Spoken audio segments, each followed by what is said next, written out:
నదుల అనుసంధానం ఆంధ్రప్రదేశ్ ప్రభుత్వం ఎంతో ప్రతిష్టాత్మకంగా చేపట్టిన మహాయజ్ఞం. రాష్ట్ర విభజన తర్వాత ఆర్థిక కష్టాలు చుట్టుముట్టినా నీటి ప్రాజెక్టులకు పెద్దపీట వేసింది. ఓవైపు నవ్యాంధ్ర వరంగా చెబుతోన్న పోలవరం, మరోవైపు రాయలసీమ దాహార్తి తీర్చే పట్టిసీమ. ఇలా నదుల అనుసంధానంతో భగీరథ ప్రయత్నమే చేస్తోంది. అన్ని ప్రాజెక్టులను సకాలంలో పూర్తి చేసి కరువు ఛాయలను దూరం చేస్తా ఉంటోంది. ప్రభుత్వం చేస్తున్న జనయజ్ఞంపై ఎన్టీవీ స్పెషల్ రిపోర్ట్.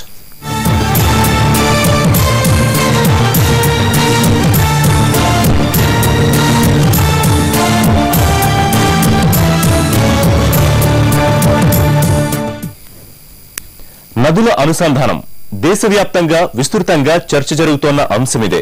తీవ్ర వాతావరణ మార్పులతో ప్రతి సంవత్సరం వర్షపాతం తగ్గిపోతోంది. దీంతో దేశవ్యాప్తంగా కరువు తీవ్రమవుతోంది.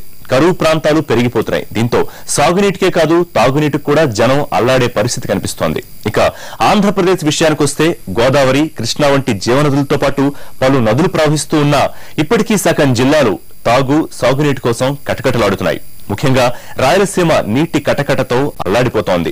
చిత్తూరు, అనంతపురం వంటి జిల్లాల్లో తాగునీటి కష్టాలు ప్రతి సంవత్సరం పెరుగుతున్నాయి. పరిస్థితి ఇలాగే కొనసాగితే ప్రస్తుతం రాష్ట్రాల మధ్య నెలకొన్న నీటి జగడాలు కొన్నాళ్లకు ప్రాంతాలు, జిల్లాల మధ్య కూడా తలెత్తే ప్రమాదం ఉంది.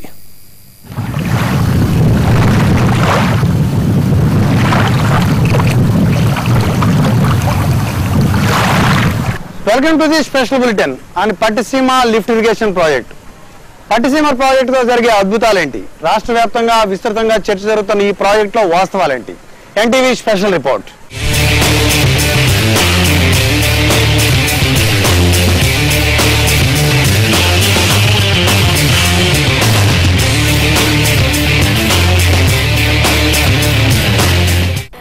నదుల అనుసంధానంపై ఆంధ్రప్రదేశ్ ప్రభుత్వం కృత నిశ్చయంతో ఉంది.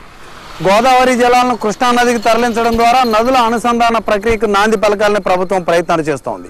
దీనికి పట్టిసీమ లిఫ్ట్ ఇరిగేషన్ ప్రాజెక్టునే వేదికగా చేసుకుంటోంది ఆంధ్రప్రదేశ్ ప్రభుత్వం. అత్యంత ప్రతిష్టాత్మకంగా తీసుకున్న లిఫ్ట్ ఇరిగేషన్ ప్రాజెక్టుపై వాస్తవాలేంటి, దీనివల్ల కలిగే లాభాలేంటి? పట్టిసీమ నుంచి గ్రౌండ్ రిపోర్ట్ ద్వారా వాస్తవాలు మనం తెలుసుకుందాం.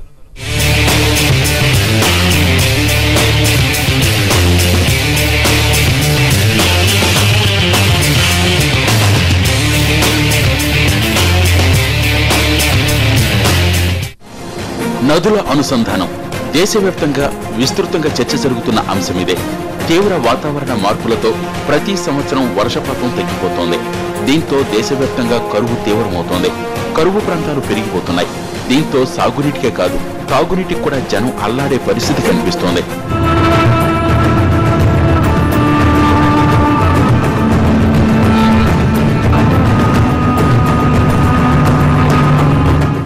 ఇక ఆంధ్రప్రదేశ్ విషయానికొస్తే గోదావరి, కృష్ణా వంటి జీవనదులతో పాటు పలు నదులు ప్రవహిస్తున్న ఇప్పటికీ సగం జిల్లాలు సాగునీటి కోసం కటకటలాడుతున్నాయి.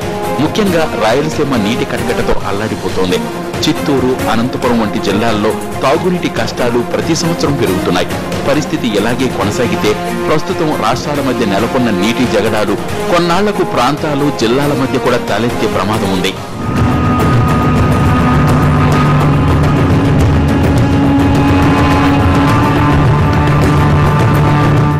నానాటికి కరువు తీవ్రమవుతున్న పరిస్థితుల్లో ఏపీ ప్రభుత్వం నదుల అనుసంధానంపై దృష్టి పెట్టింది. ఇందులో భాగంగానే ఇప్పటికే పోలవరం ప్రాజెక్టు నిర్మాణంలో ఉంది. అయితే ఆ మహా ప్రాజెక్టు పూర్తవడానికి కనీసం 6-7 ఏళ్లు పట్టే అవకాశం కనిపిస్తోంది. 4 ఏళ్లలో పోలవరం అని నేతలు ప్రకటనలు చేస్తున్నా వాస్తవంగా చూస్తే మాత్రం మరింత సమయం పట్టడం ఖాయం.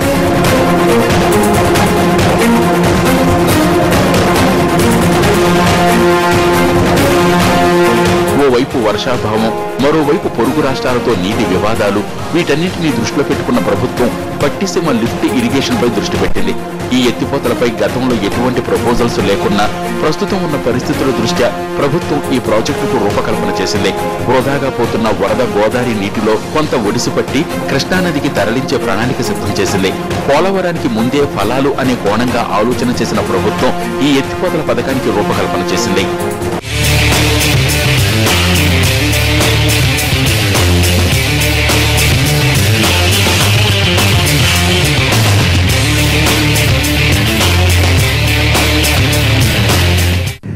ఏమిటి ఈ పట్టిసీమ, ఎందుకు ఈ పట్టిసీమ అనే ప్రశ్నలకు జవాబు వెతికే ప్రయత్నాన్ని చేసింది ఎన్టీవీ టీం. గ్రౌండ్ లెవెల్ నుంచి ఇక్కడ ఉన్న వాస్తవాలు తెలియజెప్పేందుకు ఎన్టీవీ టీం ప్రత్యేకంగా ఇక్కడ పర్యటిస్తుంది. ప్రస్తుతం మనం పట్టిసీమ లిఫ్ట్ ఇరిగేషన్ స్కీమ్ ఏదైతే ప్రాజెక్ట్ ఉందో ఆ ప్రాజెక్టు నిర్మాణం జరుగుతున్నటువంటి ప్రాంతంలో ఉన్నాం. ఇక్కడ ఆ నిర్మాణ కంపెనీ మెగా ఇన్ఫ్రాస్ట్రక్చర్ కంపెనీ ఏదైతే ఉందో అది నిర్మాణ పనులను చాలా వేగవంతంగా చేసే ప్రయత్నం చేస్తుంది. 1 year లోపు, సంవత్సరం లోపు ఈ ప్రాజెక్టును పూర్తి చేయాలనే ఒక లక్ష్యాన్ని ఏదైతే నిర్దేశించుకున్నారో అందుకు అనుగుణంగానే పనులు ఇక్కడ చాలా వేగవంతంగా జరుగుతున్నాయి. ప్రస్తుతం మనం నిల్చున్నటువంటి ఈ ప్రాంతంలో, మనం చూస్తున్నటువంటి ఈ ప్రాంతంలోనే ఒక పంప్ హౌస్, భారీ పంప్ హౌస్ నిర్మాణం జరగబోతుంది. 40 మీటర్ల వెడల్పు, దాదాపు 200 మీటర్లకు పైగా ఆ పొడవు ప్లేస్ లో ఇక్కడ ఈ ప్రాంతం అంతలో, ఈ ప్రాంతం మొత్తంలో కూడా ఒక పంప్ హౌస్ ని నిర్మించబోతున్నారు. ఇక్కడ 24 భారీ పంపులు ఏర్పాటు చేసి నీరును లిఫ్ట్ చేసేందుకు నిర్మాణ సంస్థ ఇప్పటికే ఒక అంచనాకు వచ్చింది. ఎటువంటి ఇన్ఫ్రాస్ట్రక్చర్ ఇక్కడ ఏర్పాటు చేయాలనే దానికి సంబంధించినటువంటి బ్లూ ప్రింట్ ని కూడా వాళ్ళు సిద్ధం చేసుకున్నారు. దానికి అనుగుణంగా పనులు చాలా వేగంగా ఇక్కడ జరుగుతున్నాయి. ఇక్కడ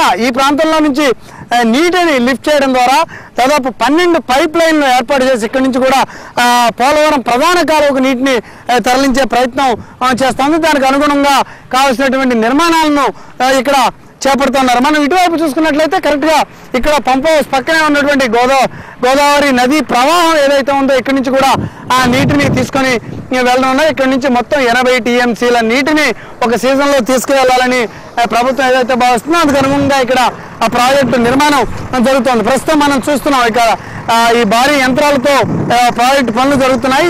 ఈ ప్రాంతం నుంచే నీటిని లిఫ్ట్ చేసేందుకు భవిష్యత్తులో లిఫ్ట్ చేస్తున్నారు. ఇక్కడ నుంచి నీటిని లిఫ్ట్ చేసి మనం ఇందాక చెప్పుకున్నట్టు 12 భారీ పైపుల ద్వారా, అత్యంత భారీ వ్యాసం ఉన్నటువంటి పైపుల ద్వారా 4 కిలోమీటర్ల దూరం ఆ పైప్ లైన్ ఏర్పాటు చేసి పోలవరం ప్రధాన కాలువకు ఈ నీటిని అక్కడే తరలించున్నారు. అక్కడి నుంచి నీరు ప్రకాశం బ్యారేజ్ ఎగువన కలవడం ద్వారా కృష్ణా డెల్టా అంతటికీ కూడా ఆ నీరును ఉపయోగించుకునే ప్రయత్నం జరుగుతుంది, ఉపయోగించుకునే అవకాశం కూడా కలుగుతుంది. సాధ్యమైనంత తొందరగా ఈ పనిని పూర్తి చేయాలని యాజమాన్యం భావిస్తా ఉంది. 1 year లోపు రికార్డు స్థాయిలో ప్రాజెక్టును పూర్తి చేయాలనే లక్ష్యం దిశగా ప్రాజెక్టు యాజమాన్యం అడుగులు వేస్తుంది. మరోవైపు ప్రభుత్వం ఎప్పటికప్పుడు దీనిపై ఒక పర్యవేక్షణ జరుపుతా ఉంది. పనితీరును కూడా సీఎం స్థాయిలో పర్యవేక్షిస్తా ఉన్నారు. ఈ పని అంతా కూడా ఒక 12 నెలల వ్యవధిలో పూర్తి చేసి నీటి తరలింపును విజయవంతంగా పూర్తి చేయాలని ప్రభుత్వం లక్ష్యంగా పెట్టుకుంది. తద్వారా నదుల అనుసంధానం అని ఏదైతే ప్రభుత్వం ఒక ప్రకటన చేసి ఒక ప్రతిష్టాత్మకమైన కాన్సెప్ట్ గా తీసుకుందో దాన్ని సక్సెస్ చేసి చూపాలని అటు ప్రభుత్వం, ఇటు ప్రాజెక్టు కాంట్రాక్టర్ ఎక్కించుకున్నటువంటి యాజమాన్యం కూడా పోటీపడి పనులు చేస్తా ఉన్నారు. ఇది పట్టిసీమ ప్రాంతంలో ఉన్నటువంటి గ్రౌండ్ రిపోర్ట్.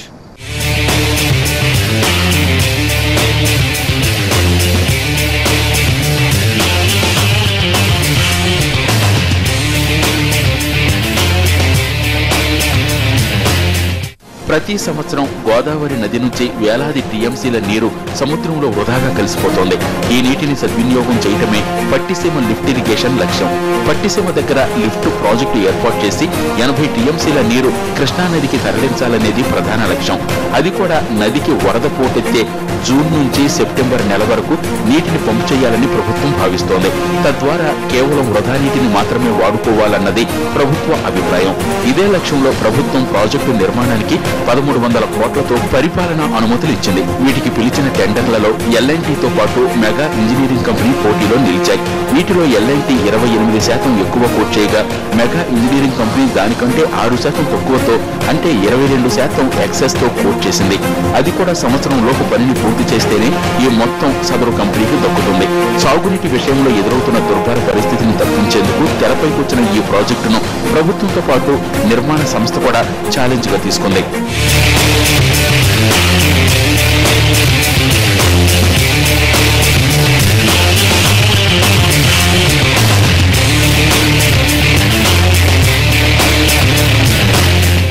ఒక్క టీఎంసీ నీటి కోసమే యుద్ధం జరుగుతున్న రోజుల్లో 80 టీఎంసీల నీరు తీసుకువెళ్లడం అంటే చిన్న విషయం కాదు. దీంతో పట్టిసీమ ప్రాజెక్టుపై తొలుత కొన్ని అభ్యంతరాలు వ్యక్తమయ్యాయి. ఇక్కడి ప్రజలు, రైతులు ముందుగా కాస్త ఆందోళన చెందారు. అయితే వరద జలాలను అది కూడా జూన్ నుంచి సెప్టెంబర్ వరకు మాత్రమే నీటి తరలింపు ఉంటుందని ప్రభుత్వం తేల్చి చెప్పడంతో ఇక్కడ ఆందోళన తగ్గింది. మరోవైపు మొత్తం ప్రాజెక్టు కోసం 180 ఎకరాల వరకు భూమి అవసరం ఉంటుంది. దీనిపై ప్రభుత్వం రైతులతో సంప్రదింపులు జరుగుతోంది. ఇప్పటికే అధికారులు శాతం రైతులు ప్రభుత్వం ఇస్తున్న ప్యాకేజీని తీసుకునేందుకు సిద్ధమయ్యారు. నీరు తీసుకువెళ్లిపోతారని జరిగిన ప్రచారం వల్ల తాము ఆందోళన చెందామని, కేవలం వృధా నీటినే తరలిస్తున్నందున అభ్యంతరం లేదంటున్నారు రైతులు. తీవ్రమైన వర్షాభావం ఉన్న రోజుల్లో కూడా గోదావరిలో చాలని నీళ్లుంటాయి. ఎందుకంటే దీనికి 5 ఉపనదులు ఉన్నాయి: ఇంద్రావతి, కిన్నెరసాని, మంజీరా, సబరి, ప్రాణహిత. నిజానికి ఇప్పుడు మీరు చూస్తున్న వాటర్లో 80% ఫీడింగ్ సబరి వాటర్ అండి. అంచేత సబరి ఉన్నంతసేపు గోదావరికి లోటం లేదు. గోదావరి ఇంచుమించు చెప్పాలంటే జూలై, ఆగస్టు, సెప్టెంబర్ ఈ 3 నెలల్లో కొన్ని లక్షల క్యూసెక్కుల నీరు వృధాగా సముద్రం పాలవుతుంది. మరి ఆ నీరు తీసుకెళ్ళటం వల్ల అయితే మాత్రం ఇక్కడ ప్రజలకు ఏ ఇబ్బంది లేదు. కాకపోతే రైతులు పొలాల గురించి వాళ్ళు చాలా పోతాయని చెప్పి వాళ్ళ బాధలో ఉన్నారు తప్ప, మా పొలాలు పోతున్నాయి, మాకు ఆ పొలాలు పోవటం వల్ల మా తరతరాలు దానివల్ల మేము నష్టపోతామని రైతులు ఇబ్బంది తప్ప నీళ్ళ వల్ల ఎవరికి ఇబ్బంది లేదండి. అక్కడ 6 జిల్లాలు రాయలసీమలో ఎడారైపోతున్నాయి. ఆ జిల్లాలో ఇదే పరిస్థితి కొనసాగితే ఇది చిన్న రాష్ట్రం అయిపోయిందండి. ఇప్పటికే 13 జిల్లాల రాష్ట్రం అయిపోయింది. అందులో 6 జిల్లాల్లో ఈ విధమైనటువంటి వాటర్ ప్రాబ్లం వాళ్ళు పాడైపోతే, అక్కడ రైతులకి జీవనోపాధి లేకుండా పోతే వాళ్ళ భారం కూడా ఈ తక్కిన జిల్లాలో ముయ్యాలనేది రాష్ట్ర ముఖ్యమంత్రి గారి ఆలోచన ప్రధానంగా. దాని మీద ఇప్పుడు ఆయన అసెంబ్లీలో చెప్తున్నారు, పబ్లిక్ మీటింగ్స్లో చెప్తున్నారు, జీవోలో మెన్షన్ చేశారు, మేము మీ డెల్టాకి కానీ మీరు నీరు పారుదల లేనప్పుడు కానీ ఏ విధమైన అన్యాయం చెయ్యం, మీ నీరు మేము పట్టుకెళ్ళము అని వారు చెప్పి ప్రాజెక్టు వారు చెప్పి ఇప్పుడు ఇక్కడ చూస్తున్నటువంటి మేము ఆ తోరలు అయితే తయారు చేస్తున్నారని చూస్తున్నాం. ఆ ప్రాజెక్టు తోడి నీరు అయితే వరదలప్పుడు కానీ ఉత్తప్పుడు తోటకు నీరు కూడా ఉండదు గోదావరిలో. ఇప్పుడు కూడా సీలేరు నుంచి నీరు తెచ్చుకుంటేనే కానీ ఇక్కడ నీరు లేని పరిస్థితి. పోలవరం ప్రాజెక్టు కడితేనే దీనికి అన్నిటికీ సొల్యూషన్ ఉంటుంది. చిన్న చిన్న రోడ్డు వెడల్పు పనులకే ఎన్నో ఆటంకాలు ఎదురవుతున్న ప్రస్తుత పరిస్థితుల్లో ప్రాజెక్టు పనుల గురించి చెప్పేదేముంది? ఈ ప్రాజెక్టు విషయంలో కూడా ముందుగా జరిగిన ప్రచారం అందరినీ భయపెట్టింది. అయితే ఈ ప్రాజెక్టుతో నష్టం ఉండదని, గోదావరికి గత 30 ఏళ్ల రికార్డు తీసుకుంటే జూలై నుంచి సెప్టెంబర్ వరకు వరద ఉంటుందని ప్రభుత్వం చెప్పగలిగింది. ఈ నీటిని మాత్రమే కృష్ణానదికి తరలిస్తామని స్పష్టం చేసింది. దీంతో ప్రాజెక్టు అడ్డంకులు తొలగిపోయాయి.